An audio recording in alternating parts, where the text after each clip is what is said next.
here. I just smudge to go a little native on you. Let creator know I'm here.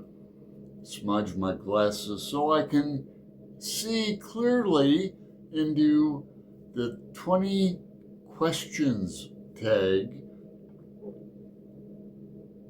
20 questions for book lovers tag.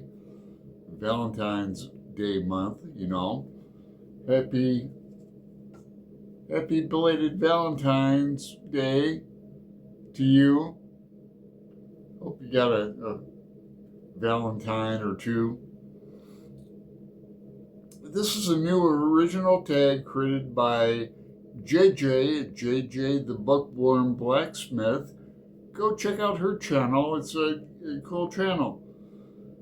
And it's her first original tag, so good on her for that. 20 questions. This might get a little long for me. I try to keep them under 10 minutes, but if it goes longer, feel free to fast forward, not fast forward, feel free to watch it like 1.5 speed. I do. So I was tagged by Pat at Book Chat with Pat. I was also tagged by Greg at Another Bibliophile Reads. I watched my friend Aaron Facer do the tag as well. Link to all their tags below. Great channels, all three. So I've got books all around me to hold up and tell stories about. And I'll get to it right now. Prompt 1. What book do you gift the most?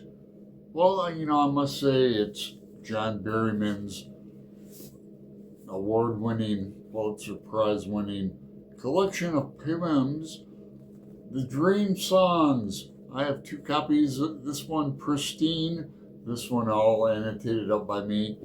And I'll mention that I've given the book to a couple people on BookTube. I gave to Flossie at the Book Jelly Library. I don't think she'll mind me mentioning that, because I've held 2 read-alongs. One last year, I think, and one a few years before. I've been reading this since grad school.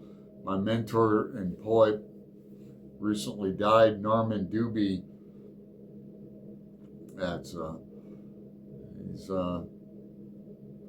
He was a great American poet.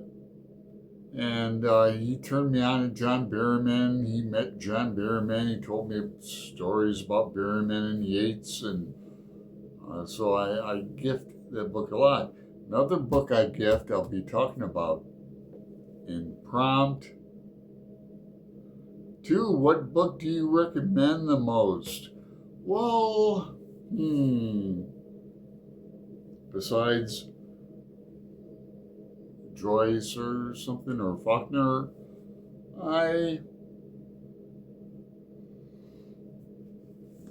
I've recommended this book, Shadowram.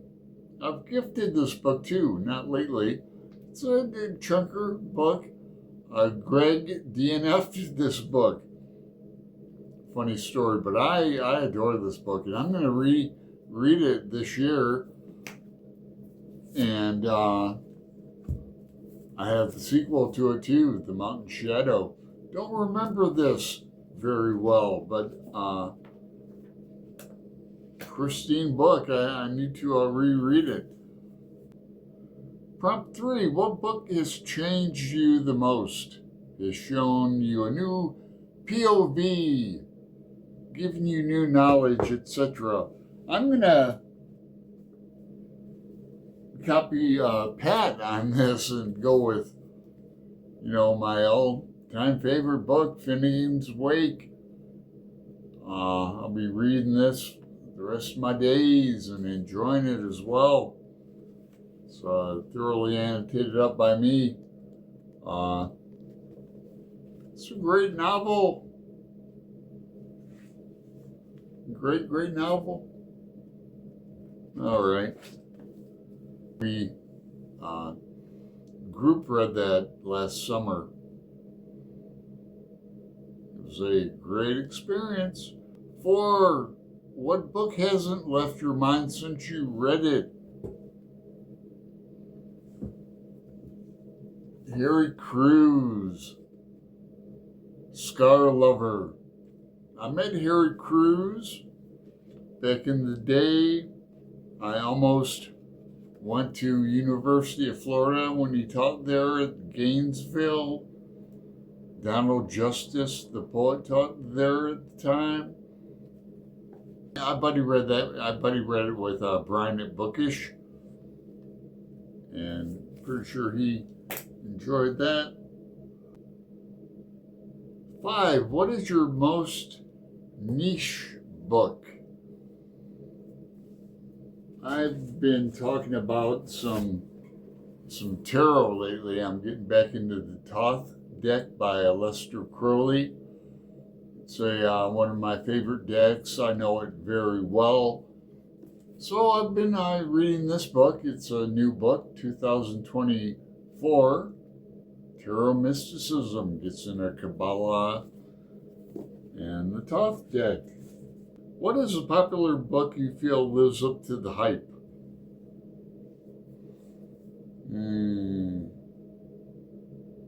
Now, JJ went with East of Eden. You know, now if she can go that far back, and I love East of Eden, I've read it 3 times. Don't make me get up and get it. But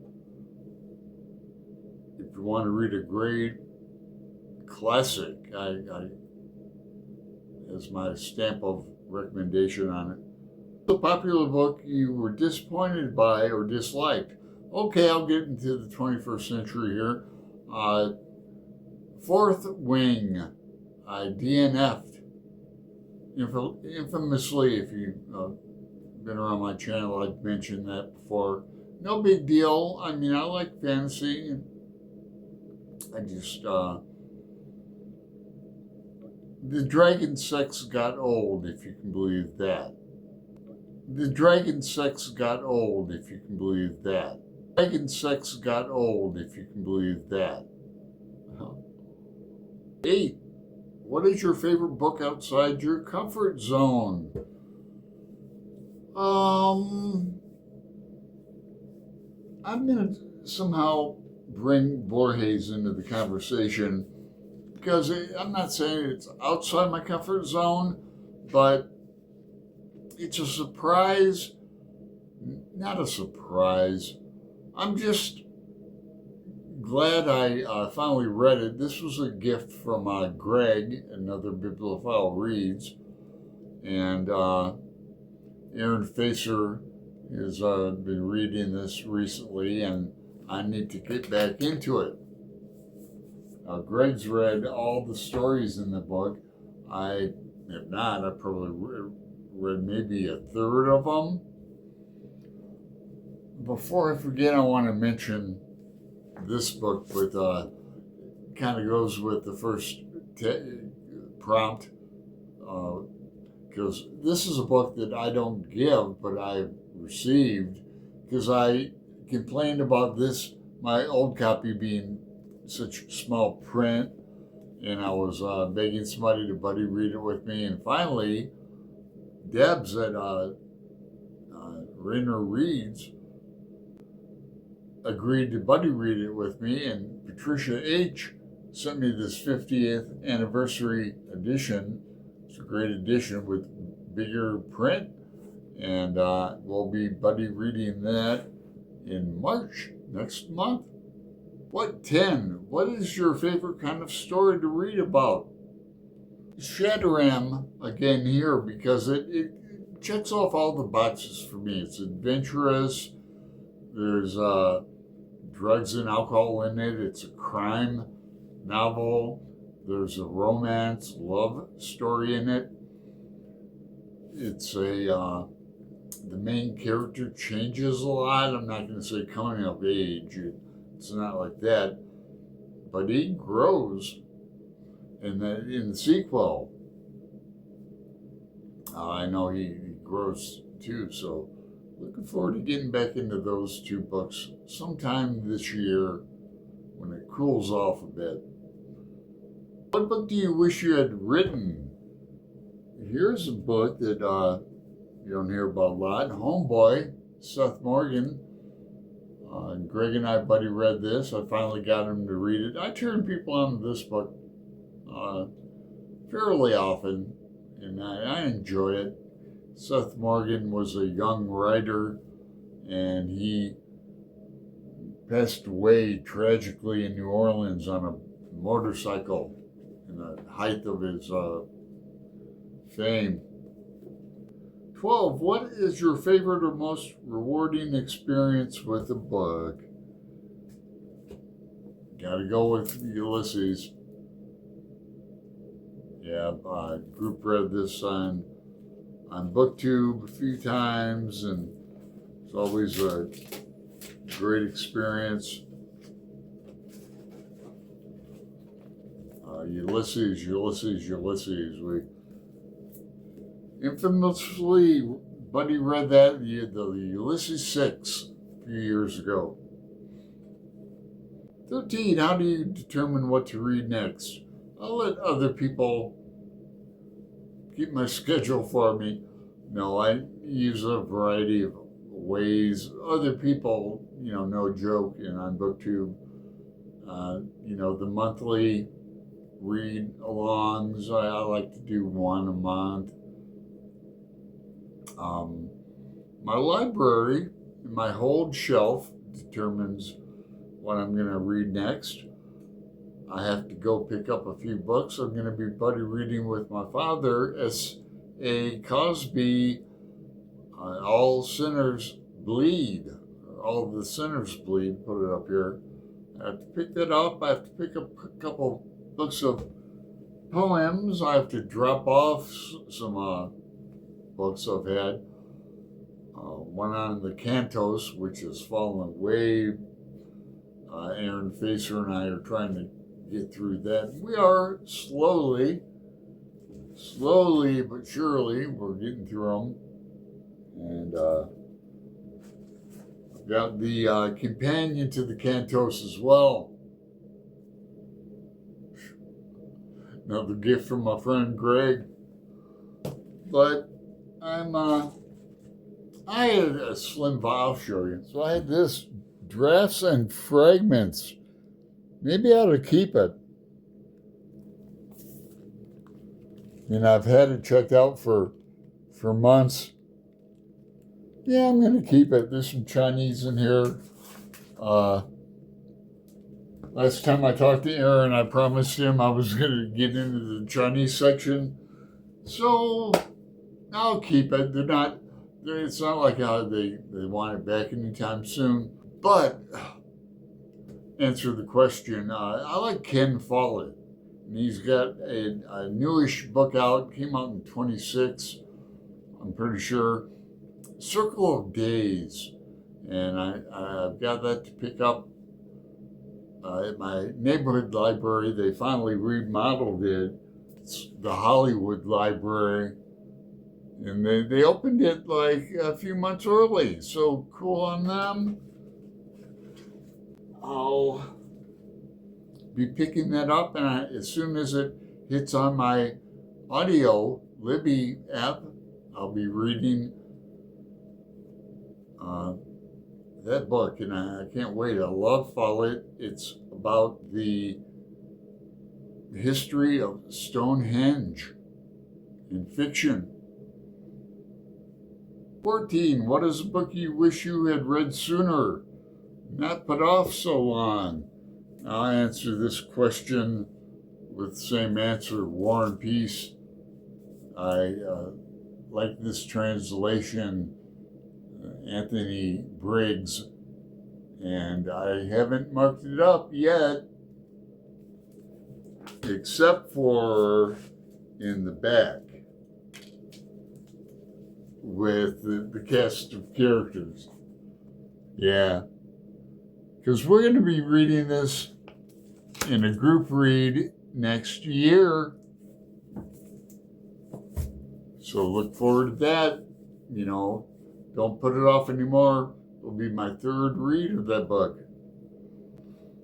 One of my favorite novels. What is a book you love but worry won't hold up if you reread it?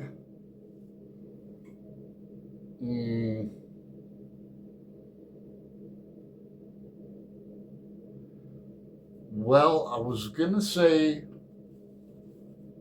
Breakfast of Champions, but I just reread this. We've got a secret Vonnegut group. If you're in the Vonnegut, send me a boxer. It's Alan770. I'll put it in the description box below. This book really holds up. It's a joy to read and reread. I must have read it 5 times. 16. What is your favorite banned book to read? It's got to be Ulysses. Let me tell you a story. I used to have a copy of this in the 90s, and I went to Dublin on scholarship for a while, and my Ulysses is all annotated up. And we were at a party, and one of the my friends goes, Alan, take some of these bottles of wine with us to the next party. So I took them and put them in my backpack. He goes, well, those bottles are open. And, oh, shit. Or one of them was. By that time, it had soaked my books. And I dried them out the next day. And lo and behold, by the end of the week, I had a tie-dyed copy of Ulysses. The wine had soaked in on the edges and had turned my annotations, not this copy, another copy, you could still read them, but it was like my wine-soaked copy of Ulysses. Wish I still had it. 17, what book do you think should be required reading?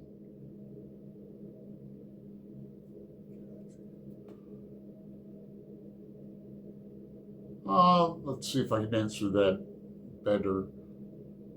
Required reading. Huckleberry Finn.